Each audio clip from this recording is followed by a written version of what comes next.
बेटा इस प्रॉब्लम में आपको दो फिक्स निगेटिव चार्ज दिए गए हैं माइनस क्यू के, और इनके परपेंडिकुलर मिड पॉइंट पे एक चार्ज क्यू दिया जो कि पॉजिटिव है, और इसका मास भी दिया गया है। होगा क्या, ये वाला जो निगेटिव चार्ज है अपनी तरफ फोर्स लगाएगा। एम ए राइट बेटा? सोती सर ने क्या बताया है कि जैसे ही ये फोर्स वेक्टर क्वांटिटी है तो इसके दो कंपोनेंट हो जाएंगे, एक ये और आपका ये। इधर आपने थीटा लिया तो आप कह सकते हैं एफ कॉस थीटा, और ये हो जाएगा आपका एफ साइन थीटा। एक बात और देख लीजिए, ये डी है, ये एक्स है, ये वाला डिस्टेंस आपका एक्स है, डी है, तो इतना डिस्टेंस क्या हो जाएगा, आप कह सकते हैं सर पाइथागोरस से D square plus X square. Similarly इधर का भी ट्रीटमेंट देख लीजिए कि अगर इसको ऐसे हम जोड़ दें तो ये वाला जो चार्ज है ये माइनस क्यू अपनी तरफ अट्रैक्ट करेगा, एक फोर्स लगाएगा, ऑब्वियसली उसका भी मैग्नीट्यूड वही होगा क्योंकि डिस्टेंस बराबर है और मैग्नीट्यूड बराबर है। इसके भी दो कंपोनेंट होंगे, एक ये होगा एक ये होगा।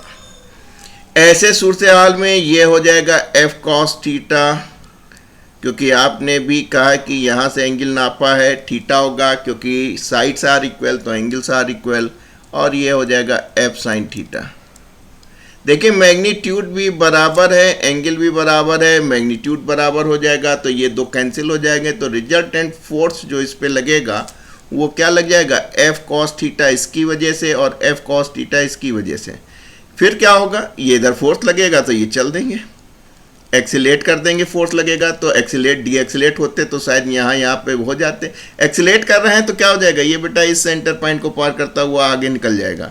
जब आगे निकलेगा तो क्या होगा बेटा, ऐसे सूरत हाल में ये जो चार्ज है जिसका मास m है वो एक्सीलेट कर गया था, किसकी वजह से, इस फोर्स की वजह से, एफ कॉस थीटा इनका और एफ कॉस थीटा इनकी वजह से, तो ये मिड पॉइंट से बेटा आगे निकल गए।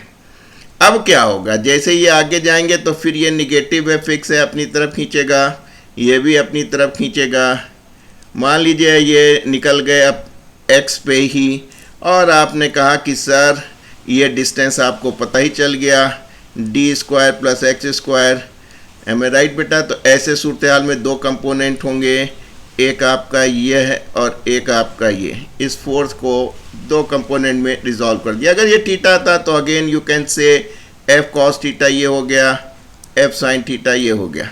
इसी तरह इसका भी आपका डिस्टेंस बराबर, मैग्नीट्यूड साइड्स आर बराबर, एंगल बराबर, तो ये भी हो जाएगा एफ साइन थीटा और ये हो जाएगा एफ कॉस थीटा, ये वाला कंपोनेंट। बस काम बन गया, इक्वल एंड अपोजिट है, कैंसिल हो जाएगा। कहने का मतलब है जब इस पॉइंट पे होगा तो एफ कॉस थीटा इनका और इनका दोनों मिलके इधर खींचेंगे, जब ये आगे निकल जाएंगे मिड पॉइंट से तो फोर्स की डायरेक्शन बदल रही है, फिर एफ कॉस थीटा इनका और एफ कॉस थीटा इनका मिलके इसको इधर ले आएंगे। तो इस तरीके से ये टू एंड फ्रो इस मिड पॉइंट पोजीशन के ये एसएचएम करता रहेगा। जब एसएचएम कर रहा है तो बेटा क्या होगा कि उसका टाइम पीरियड भी हमको निकालना होगा। सबसे पहले मैथमेटिकली हम निकालें तो आप कह सकते हैं कि मैथमेटिकली निकालना बहुत आसान है कि सर एफ कॉस थीटा इस वाले चार्ज का, एम आई राइट, जो फोर्स होगा रिजल्टेंट, और ये हो गया आपका एफ कॉस थीटा इस वाले चार्ज का। तो आपको ये आपका रिजल्टेंट फोर्स मिल रहा है, यानी आप कह सकते हैं 2f cos थीटा इस वाले चार्ज पे लग रहा है जिसका मास m है। काम बन गया। इलेक्ट्रोस्टैटिक फोर्स था तो आपने कहा sir 1/4 pi epsilon 0, am I right. Charge कौन कौन से थे, एक q था, एक माइनस q था। डिस्टेंस देखिए इनके बीच का क्या था, D square plus X square का होल स्क्वायर, यानी d प्लस एक्स स्क्वायर, ठीक। कॉस थीटा कितना हो जाएगा, देखिए ये थीटा है तो ये आपका बेस हो गया और ये हाइपोटेन्यूस हो गया, तो बेस आपका क्या है बेटा x है, एम ए राइट। थोड़ा सा दिख नहीं रहा होगा, पहले आपने देखा था x था, और हाइपोटेन्यूस जो है विकर्ण जिसको हिंदी में कहते हैं वो D square plus X square. जो रिजल्टेंट फोर्स है जो इस मास पे लग रहा है वो किसके बराबर होगा, मास इनटू एक्सेलेरेशन। तो दोस्तों ऐसे सूरत हाल में देखिए जो एक्सीलेशन होगी, चाहे तो इसको काट सकते हैं, कोई ऐसी बात नहीं है।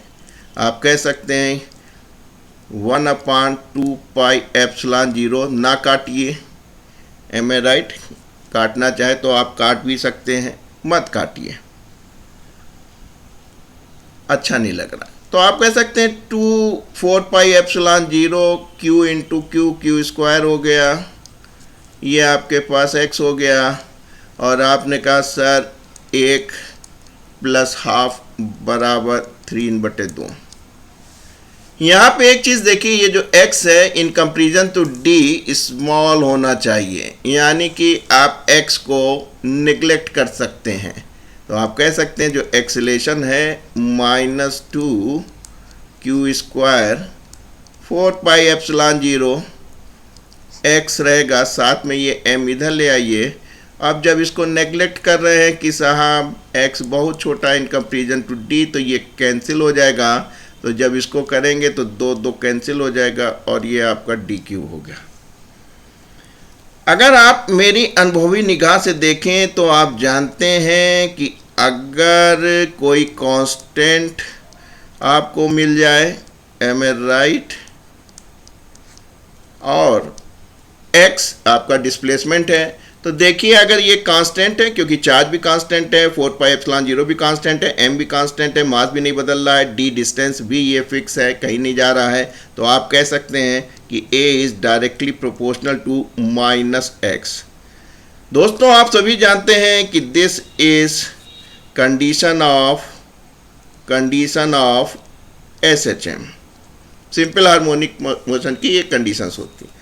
ऐसे सूरत हाल में जो आपका जो टाइम पीरियड होता है, एक्सीलेशन जो होता है, वो किसके बराबर दी जाती है? आप सभी जानते हैं acceleration is given by minus time omega square x के, कब? In case of SHM। तो इस a की जगह आपने इसको ये रख दिया, यहाँ आपका माइनस हो गया 2q स्क्वायर 4 पाई एप्सिलॉन 0 m dq, साथ में x। तो ये x कैंसिल हो गया, ये हो गया। तो दोस्तों अगर आपको निकालना हुआ ऐसे सूरत हाल में, तो आप कह सकते हैं भाई ओमेगा बराबर क्या हो जाएगा? आप कह सकते हैं कि सर जो ओमेगा है वो हमारा हो जाएगा 2q स्क्वायर 4 पाई एप्सिलॉन 0 m dq की 1/2। आपको क्या चाहिए था? आपको टाइम पीरियड चाहिए था, आपको टाइम पीरियड चाहिए था। तो आपने कहा कि अगर हमको टाइम पीरियड चाहिए, तो आपने कहा कि हम जानते हैं ओमेगा बराबर 2 पाई/t, और उसके बाद आपके पास ये क्वांटिटी है 4 पाई एप्सिलॉन 0 m dq 1/2, है राइट। टाइम पीरियड चाहिए तो t/2 कर दें, 2 पाई कर दें, और उस 2 पाई को हम जगह कम है इसलिए यहाँ पे डायरेक्ट ला रहे हैं, ये t/2 कर दिया था। यहाँ पे क्या हो जाएगा 4 पाई epsilon 0 m dq upon 2q square की 1/2, है राइट।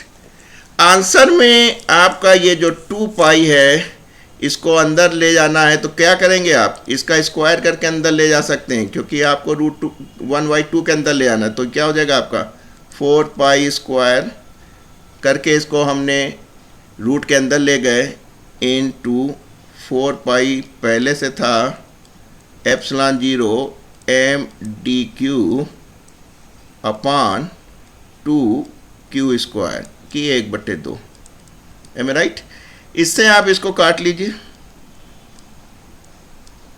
ये स्क्वायर है, ये है, तो कहीं जगह है, हाँ है हमारे पास। यहाँ पे हम लिख सकते हैं time period is equal to 4 दूनी 8, 2 इंटू 4 8